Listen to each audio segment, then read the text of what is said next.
Alright, this is Malorian, and this will be a very special battle report because after the first day of Cry Havoc, it's time for Shothammer, and it's going to be my Orcs up against some Chaos Dwarfs.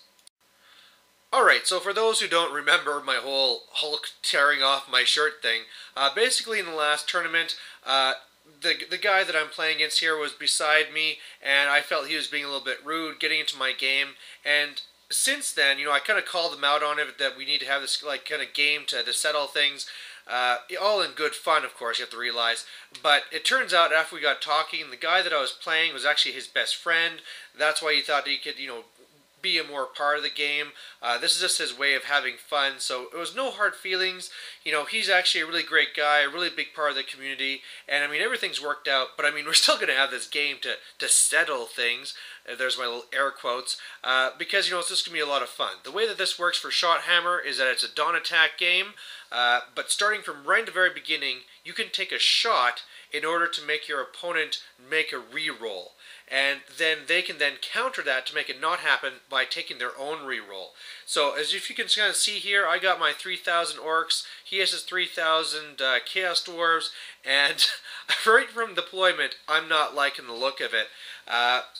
Pretty much, I had a whole bunch of my units that were forced on the left side. I'll have a better picture of that coming up. And for him, he's pretty much the same thing, but just like for dwarves, that's what he wants. He wants to be more compact. I would have loved it if he was all in the middle and I could be flanking him from both sides and all these things. But really, and of course I'm going to be messing up all of his names, but apart from his little demon engineer guy that's on the far right, everything he has is together. I tried making him do some rerolls, but it was pointless.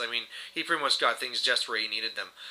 Two of the things that weren't quite right is that the little dog things you see there in the units of 3, those are actually saber tusks. He just uses these models because they fit better with the Chaos Dwarves. Otherwise, he has his whole demon engine thing, 2 magma cannons, he has a whole train cannon thing. Using the Storm of Magic rules with the alliances, he has a big unit, a unit of I think it's 25 bloodletters with a herald there.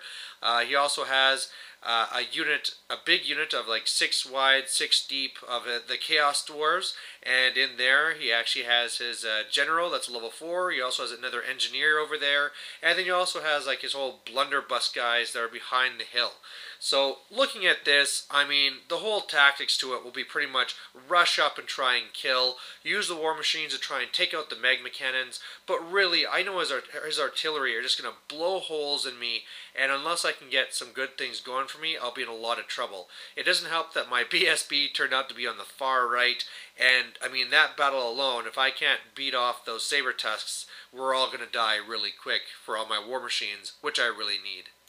And this is just another close-up of what happened over here. And at first it wasn't too bad. I got the trolls over here. Then I had to do my silly squig herd over here. And whatever, they could just go in waves. But my Black Orcs actually originally rolled a 6. He took a shot to make me re-roll. And I thought, hey, I'm not going to deal with that. I have a 5 and 6 chance of being fine. And what do you know, I rolled a 1. And now I had to put them here sideways.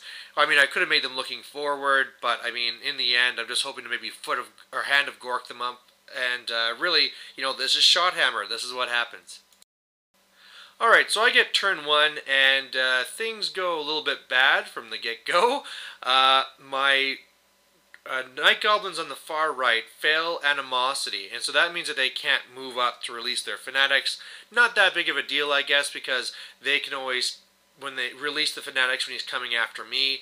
I had charged my Wolves into his Saber Tusks. I can't remember if that was an Animosity thing too. I think it actually was, and of course I lost and got ran down.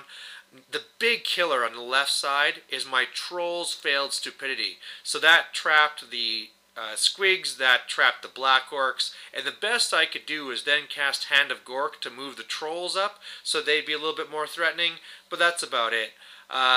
In the shooting phase, I was able to destroy 1 magma cannon, so that's pretty cool, but that's pretty much it.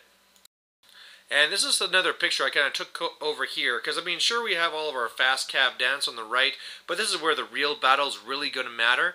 And so my hope here is that my trolls can slam into his dwarf warriors on the left and rip them up. I'm wanting my savages to deal with his bloodletters, because even though bloodletters are deadly, I mean, I'm just getting so many more attacks than them, they just don't really stand a chance. But I'm just going to have to wait and see. I mean, he has so many war machines. Oh, he also has this other little thing that shoots like a rocket that scatters and thing.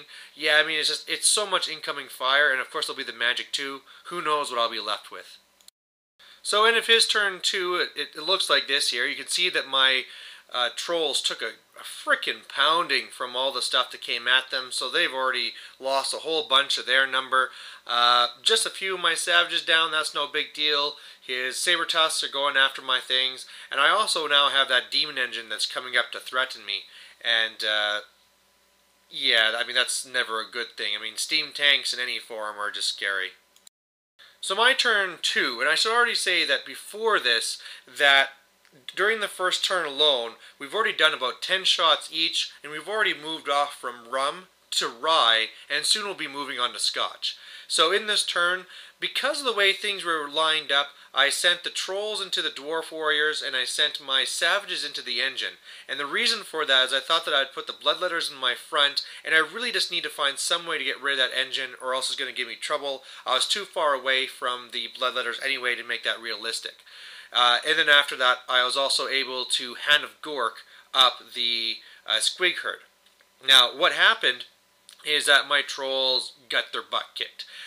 He did a ton of wounds to me. I just could not wound back. I broke and I, well, got away. And then up against his steam tank thing there, the demon engine or whatever it's called, I did a few wounds to it, but, you know, just not enough. His turn 2, the demons, it turned out it was actually a flank charge, and I mean, once I saw this, I knew I was in trouble because, I mean, I'm just screwed now. Alright, so his turn 2, and yeah, this is black because this is the point where I blacked out. You know, really, I couldn't believe it because I thought he was looking pretty drunk, I was feeling pretty good, but I mean, we're now, I don't know how, I mean, I know at the end of everything, I ended at 22 shots, but we both ended at 22 shots, but yeah, I mean, with the mixed drinks and things, I guess I fell first, and now all the pictures that will follow are not of my taking.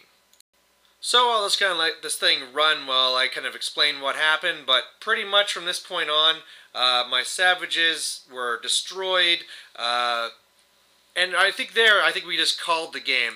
Apparently from this point, I mean, like, that means that Calgary beats Edmonton, he beats me in both the game and in the drinking, everything's so, I mean, whatever, he wins, but we were just having a ton of fun, and apparently from this point, we started doing like a wrestling match or something, and then we started doing some puking, and things got really bad after that, but you know what, in the end, it was tons of fun.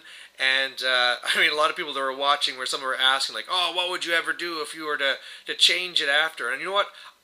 Apart from saying don't mix drinks and have maybe a limit on how many you can do per turn, I would say I'm never going to do this again because it was just so dumb and so bad. I have not blacked out since my bachelor party, which was more than 10 years ago.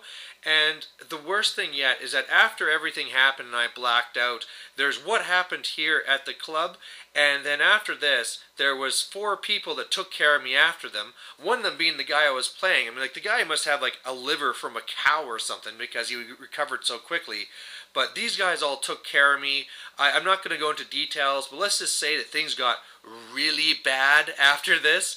And so whereas 2 of the guys that took care of me, you know, even though I live 800 kilometers away, if they phone me up and say they're moving, I owe them to come down there and help them moving. And then the other 2 guys, my opponent here, and also the guy that was the opponent when this whole first happened, where, you know, I was playing him, he's the best friend of the guy I was playing here, they really went the extra mile, and I really went too far and did some really bad things. So it's to the point where pretty much they phoned me up and said, hey, my table's not even, can you come over here so I can rest a leg on your testicle? I probably would have to go and do it. But anyway, at the end of the day, I wasn't kicked out of the tournament. There's some memories, some good, some bad, and that Shothammer. And if I can say anything, don't do it yourself.